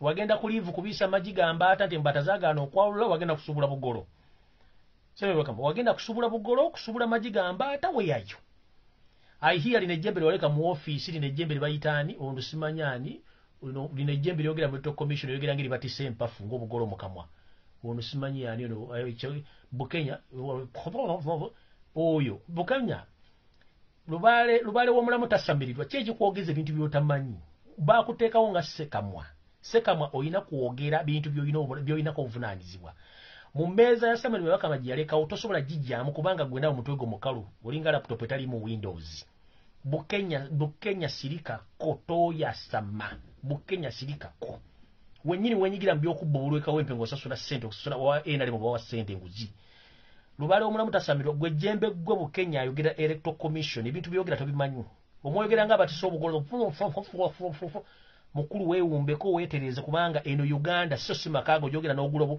obutundu obw'olukumi ku katale wali ku mudaala n'ogula ennyanya n'obutungulu jogera nti omukazi sosola mu asete kuleka za kameza bigula n'ojjanga ozunga n'obuveera okuva mu katale ate gwe kasajja gwe gwayogera nga batiso obugolo gwe mayembe gwe weewumuzeeko gwe Bukenya toli bulubale omulamu tebamusamirira agwo kimayogera commission entebe oli alina okwogera yadduka kati gwoyogeranga ne mwana kasajja gwe wantama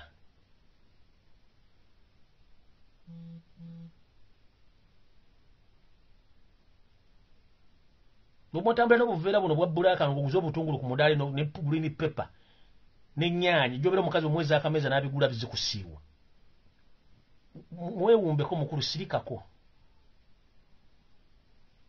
mwewumbeko Bukenya zino ensonga za ggwanga sizizo family yo tasobola kulekera sere za kameza mukazi yegulira ebintu ngola sente zikuluma bwe sirika Bukenya behave sirika muno besiza abakazi mu Kampala temuyina mpisa kuwoyogere n'oyogere bitakwata nga butuko akogena kwogera bigambo ki olabiko okyasiba n'enkokono ekinnyanya ekisomwa n'okisiba mwewuzi oba ekisambi ky'enkono kisiba mu ndoga nti kino kyange kati omukazi wakuleta essefuya nti wegabire enva nga abakozi abagenyi bwe balinga onyiika Bukenya sirikako tulina obusungu bungi nnyo byo byogera mukama we yadduka n'angava nga byagenda okwogera tabitegeera bamuyise mu kooti kati gwe ne weereta nga aliko olubala atali musabire mukulu zino ensonga za ggwanga olidde mukulu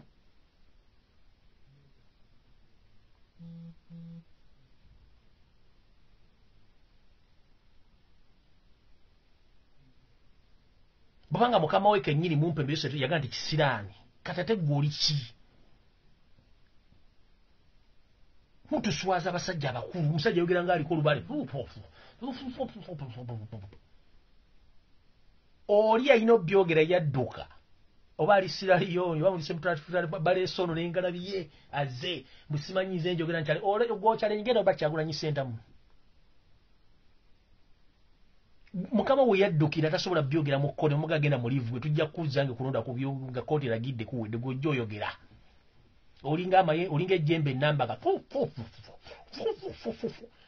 olinga buno obukazi w'emyaka 18 bwe bagasoyotera emmere ne babuwa emmere babugiteeka ng'ofunkuna ntama Bukenya sirikako ensonga z'obulu sirikako kubanga n'okulonda tewalonda entabi y'ababaka bayagiddukamu ng'emwokya gusigala mu katebe kali mu mayunigo gy'obeera nga bakufuuyira omukka n'emmiri gye muzifuuyira eri kubanga wenna okalula maaso olinga ente erinnya loole mukulu sirikako toddamu twasamira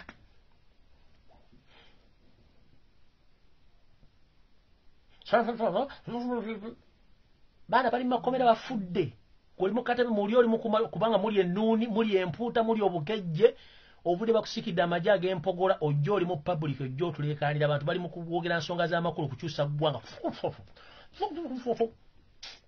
bastade weetereze mukulu weetereze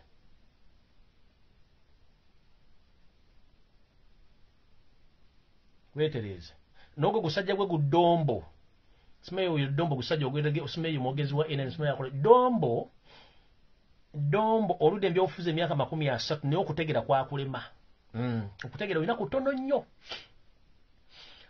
omanyi Kafere yagamba nti amagezi gaba ga mutwe so si mugejjo bw'oba olina omutwe omunene ng'endowooza yakapingu kitegeeza endowooza yonfunda nnyo ddombo naawe sirikako tukimanyi badde mu coronavirus ng'emiddala gy'embizi tegikyakola katulabi kolakinga vitamins ezimu zibadde ziva mu mbizi ne mu mpuuta weetuleko owummule kubanga owalema buli kimu kyakulema guwadda ku sekuriteri yena okutuula okubaka bakuleetera akatogonoolya n'ebigere by'ente kudda kubanyira abantu bannayuganda mutandika okwogera ebigere bitategeera ensonga z'eggwanga nnene nnyo zetwogerako gojja ojja obolooga buboloozi olinga akutte ekikopo ky'obuugi olirako ate akawunga akeeru ne mutusobera mwenna abantu ba NRM muli bafu nnyo bw'oba tasobola kwawula Dombo n'abasajja bwe muba temusobola kwawula nswera nsajja ku nkazi temuddamu kwogera mu public.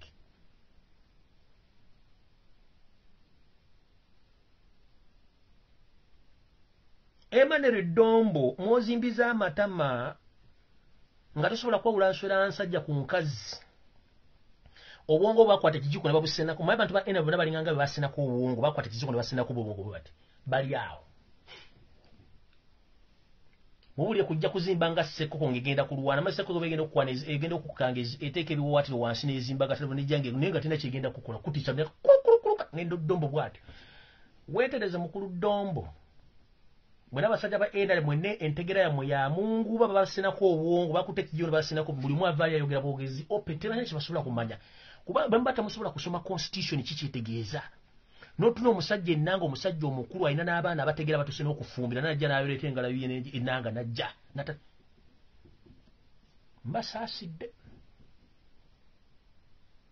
koona waanagula simita yamuna munasigala mutegera bulungi kubanga mbadde muyitire muli ennuuni zammwe muli embizzi muli empuuta amu tubasanga namalaka Dombo okunywa amaluwa kwakumalamu olumu n'enseke wagendanga nazo n'odduka nazo bakubanja siriza mato sobola zisasula ojja onyumya mu bantu Mseveni bakwagala nakita kufula minister.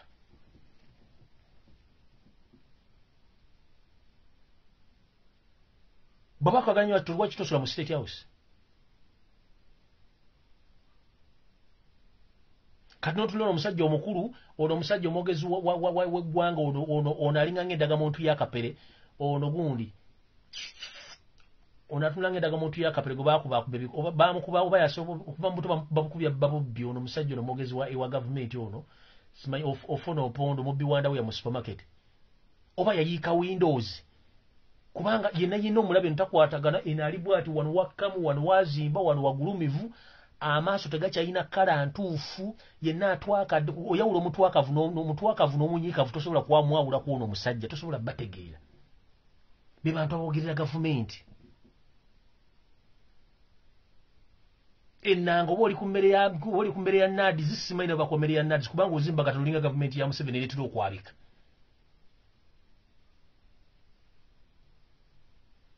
Tunya batu bagenda okuletera omuntu okwogera mu public nga wowe ntufuddaani ono ayogera.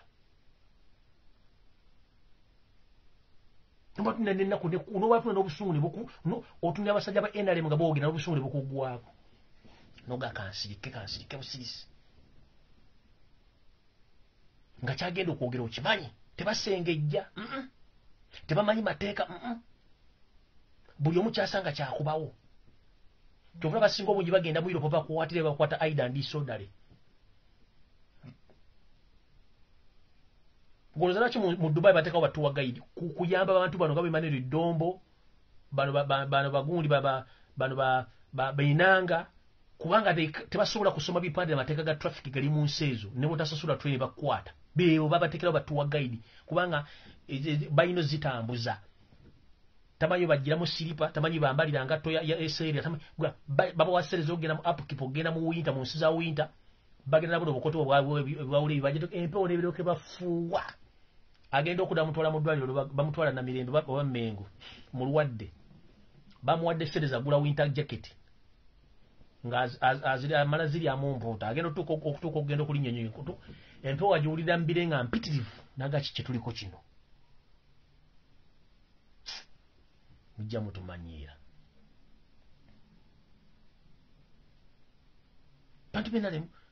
bantu muli bazibu nnyo mulinga ng'enjala eruma ekiro kubanga tolina formula tolina gas tolina manda tolina kyogenda fumba ssaawe naye ng'olina enjala ekuluma ekkalakata kati basajja ba NRM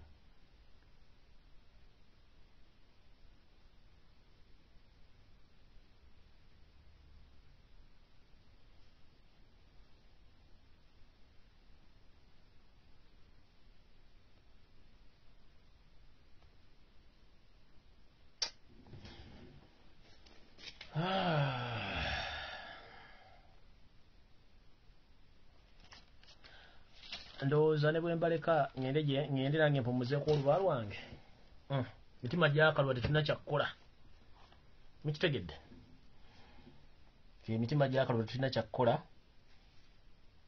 enanga emirimu gyasobola kumuwulira kulya byennyanja kati enanga ibet kati kankubulire gavumenti ya Museveni oluvaako enanga ebyennyanja byewakalya bigenda kugamba obipange tosobola kuzza omuto gwa kyennyanja lokizawo kyonna okipanga n'amagumba muno mwolire engege ng'ayiriko olubaali enanga wanudde ojja kuzuuka gavumenti ya Museveni ng'evuddeko within 2 months from now ebyennyanja byewalya byennyanja bigge nti enanga please come and repair us ekyennyanja kijja kukuloosa ekiro enanga olidde ennyenge nejja otuzzeewo nga tosobola kupanga magumba gangege wadde okuzza omuto gw'opangula gavumenti yenaalemu just muli distracting temuli development bino abantu babbi balimba oluguudo lw'obusaabala Museveni yalulonkinga wano bagenda ne baleeta baffere baleeta tractor bazikunganya mu busaabala bazita bazipanga bayo entumu z'omusenyu nga 4 n'amayinja trap zaalinga 2 najja ngenda kulonkinga oluguudo luno era abantu b'ebusaabala muli balungi nnyo mwatuwadde ettaka kibadde ekizibu kyaffe nti abantu baali baganye tuwa ettaka okukkiriza naye kati batuwadde ettaka ono mukyala minisita w'ebyenguudo Guno wanaze n'abantu batuwadde ettaka tractor zizino n'abakozi baabano ne baleetawo omuchina ali fake ono omuchina yagenda okuweerwa contract okuzimba oluguudo luno so abantu bebusaabala oluguudo bagenda okulukola kumba anoonya kalwa omufere ne baffere banne ono kajina ono subai ni kajina nga waali oyo mukyalo mufeta bye sente asula mpijjo n'abaffera n'abateeka oluguudo lw'obusaabala omusajja agenda tuwa ani ebyo system bwe badde forever tebagenda ddukola bagenda ddukola byebyo babaddemu kubalimba bwe mugwamu ng'anyiiga kubanga akimanyi nti enguudo zaakola zimutawanya za mu Buganda zimutawanya obwongo n'alinnya ku tti ate njagala mwetegereze nnyo omusajja ono waba alimba the moment Museveni atandika okusitamalinga okunanaagira manya alimba ekyo mutegere n'amaaso gano aba alimba kasita ateekako obugalubi n'abuteekano bwasi nabanga zino kiriva kati bwati manya alimba ate kasita akanula amaaso gano ateeka mu maaso bwona aba alingiza aba ayagala kumanya mu audience bwakanula amaaso bwati aba bakanga bukanzi bwati kati bwaba bakanga bukanzi bwati muyina okuyiga abasajja bano nti balimba kubanga kyabadde abalimba kampeyini zago wakyaliwo entomo z'amanyi zebayiwo n'omusenyu weziri factories zebaggulawo during campaign n'enguudo zikola weziri bazikola mbabuuza emyosima emyogano gye babagamba emyogano mu campaign bagabusime mulete endagamuntu tubawe aliko bakyasaba endagamuntu aliko bakyasaba nini namba mbadde ngenda kuwumuza video njagala babuuza kati ani go bakyasaba nini namba kati if I may ask kwaliko okugaba emyogano sima emyogano project yansimbi where is emyogano who are those people benefited in emyogano where is the money right now? It's because you can't understand the philosophy of politics in Uganda. Museveni has been lying Ugandans to the extent that he can lie you nti agenda kuwa obulamu naye nga tabulinawo kuba nenyini yeetaaga bulamu.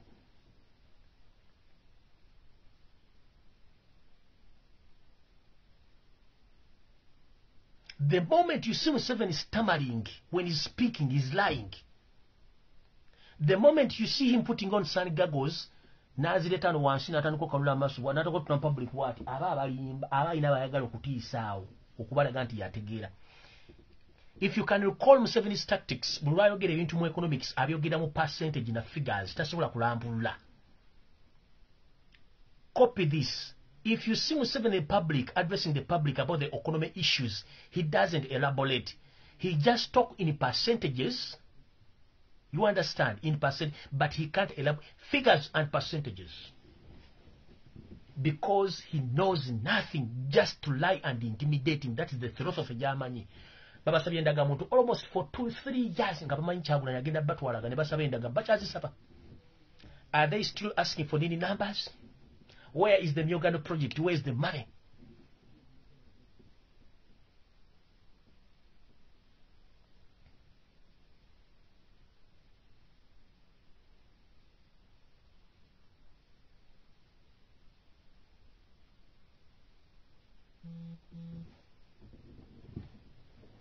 najja n'ebitabo n'abiteeka olagamba I'm going to teach you.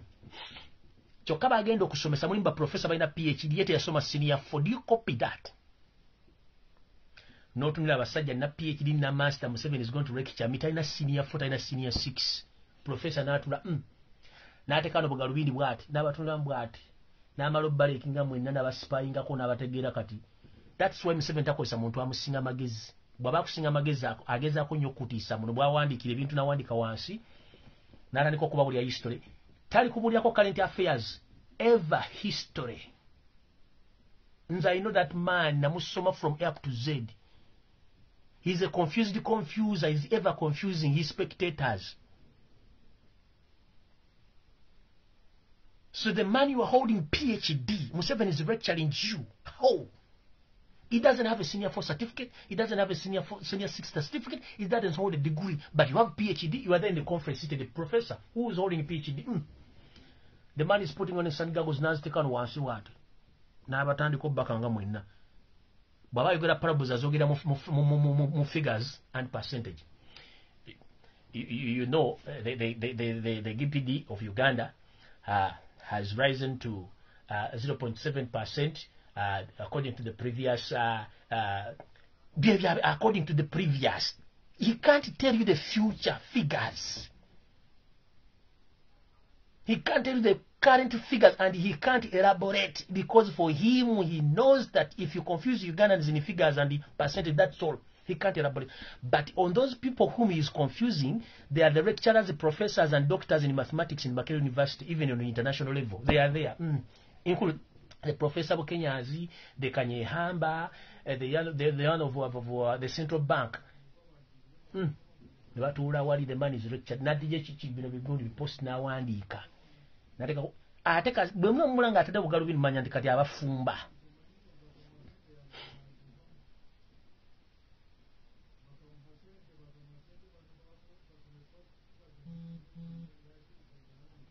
Nomudao. Nze nababuka bombamanyi. Mbamanyi. And shame upon you all professors and lecturers of Makerere University, Chambogo, all big institutions in Uganda. The man calls you in a conference and he lectures you, but the man doesn't hold even a senior 4 certificate and a senior 6, even a degree. But you are there busy listening to the man who is ever confusing you. Shame upon you. That's why Uganda, where it is, it doesn't move. Because you fail to advise that gentleman. Right now, the country is heading in catastrophe, political catastrophe. No one can stand in front of him and challenging him that the way how you conduct a political situation in Uganda is wrong. Everyone is quiet. Because the man is holding guns, he's having guns, yeah, in orders. No, everyone is keeping quiet. You have a degree in politics. Why don't you advise this gentleman? Doctors, if this man that is insane is running mad, why don't you advise him to sit aside? Full professors, doctors, lecturers, they are just there, them confused. Twatere mbundu, twagure, twatunge taka, twavuga zimpenko nitulina zifamu, twawuje bigojoro, twasiruwaza abaganda, twazimba amagorofa e Buraya. Ati netutunge ensimbi. Ati na Uganda bakorofi. That's the system there. Kati mama bwajja n'ayogera ebintu bine mu lulimi lwo n'abyogera ne mbeera munene mulo bannanga atwagala nnyo. She's the mother of the nation. Mother of the nation.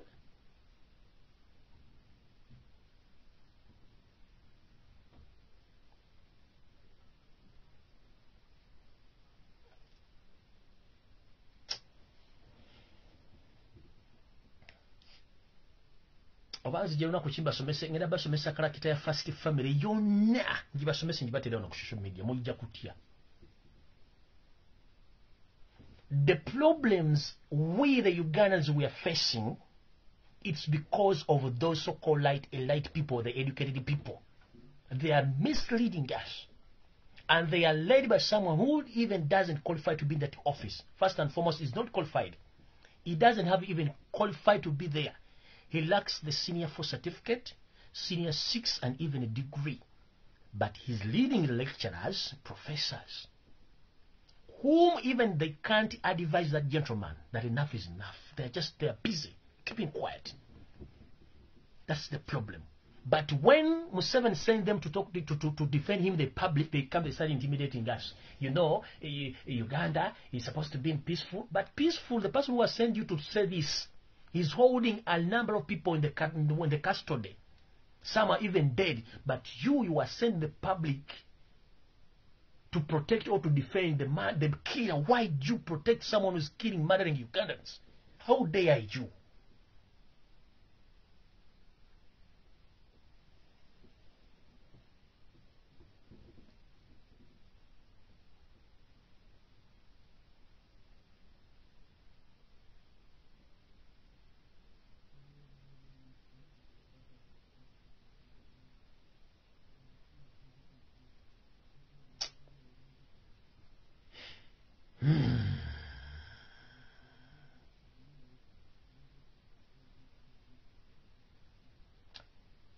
Enchara wakuna nani zine basomesa character ya first family buli omu ne mba masomesa ne mula kyategeeza ne kyali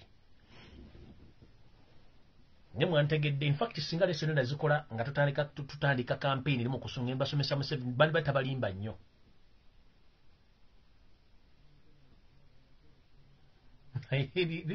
Ebyocha bigwa ebiwoma bigwa byocha kambaleke mugende ku lives endala. Mukama bankomire mweraba sikanona ku range. Ani agambye Jole want to be invited ninga silabwano kanda bwano nange mu inviting Jole Maluka 2 minutes.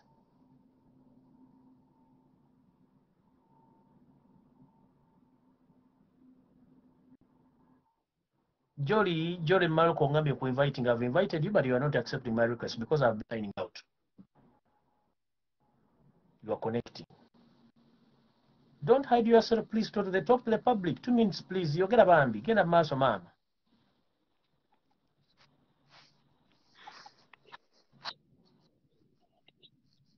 Wanji mama. Hello. Wanji. Jebale ko teacher. Nkale mama nawe jebale. Ale. Ense kuulira naye weekwese. Nze teacher nze kyenteesa. Nze nteesa kukuta Museveni. Oyagala mutta. Iye. Banaye nze singa nina obukibuuzi. Omusajja nti. Kigwe wala kitomutta. Twagala labe ku Uganda empya nga Uganda ekulaakulana. Tetwagala kutta bantu. Ffe tetuli batemu. We are non-violent. Kituufu naye omusajja tayagala bya mirembe bannaaye. Ne lwaki tula tetumugalayo bannaaye kiraga ne tumutta. Naye we are non-violent. Twagala kumulaga Uganda empya nga bw'ekyuka mirembe peacefully. Twagala mutta. Bayibuli etugamba bw'eti nti omuntu bw'akubanga oluyi ku ttama erisooka omukyusizanga ettama eryokubiri n'akola ki? Naye n'alikuba. Naye n'alikuba. Kitegeeza ki? Nti Museveni wankubadde musi nnyo ate alumwa nnyo singa mumukutte bukwasi ne muteeka mu mbuga z'amateeka ne mumusalira emisango egy'abantu basse. Okitegeera? Ye nga ye temumusse. Ekyokubiri twagala okulaga Museveni nti ebintu bye badde akola tebadde mu mateeka. Uganda esobola okukulaakulana waatali ng'agizeeko ebbali. Okay. Tegede munnange. Engeri gy'oyo mukazi mujja bwakuloganga tomuloganga omuliro tegugenda na muliro. Ate tokkirizanga ddogo kubanga eddogo bwe baloga bwongo kasita oli agati yakuloze n'okkiriza nti yakuloze oba bakuloze. Katonda atalabika kukolera ebintu nga tomumanyi kati gobokkiriza nti bakuloze baba bakuloze kati mujja bwakuloga tomuloganga gwe sirika busirisa Katonda ajja mmulizo. Kitegedde munnange? Kitegedde teacher naye omusajja atumalawo. Naye tumwagala kajja labe Uganda ng'ekyuka. Olidde mu Kitegedde naye omusajja atumalawo bannaaye atumalawo. Atumalawo naye munnange eriyo n'abaali batta abantu okusinga ku ye naye baagenda. Baganya obbata mu makomera baba banja emisango egitaliiyo. Nze yantama oyo okuva eyata brother wange bana era nze neemukwatako. Bana yemufumita. Yamuttira wa? Yamuttira wali eri. Yamuttira wa? Baamukuba essasi mu mbiriizi n'afa wano mu Novemba. Baamukubirawo Wano ku ttaawo ng'asala yali ava ku mulimu. bambi nga kitalo nnyo. Mukama akugumye bambi. Omusajja oyo yantama bannaaye. Yakwagaliza ekibi gwe omwagalizanga mirembe. Kyekyo naye tajagala. Banaye nga tumwegayiridde. Pulezidenti waffe yamulya. Akimanyi. Talina ona. Mama network ekuggyeko. Network ekuggyeko naye nga bambi kitalo nnyo. Mukama akugumye. Toggwamu ssuubi, sigala ng'osaba Mukama kubanga yagaa byonna era yajjawo. Olunaku olungi.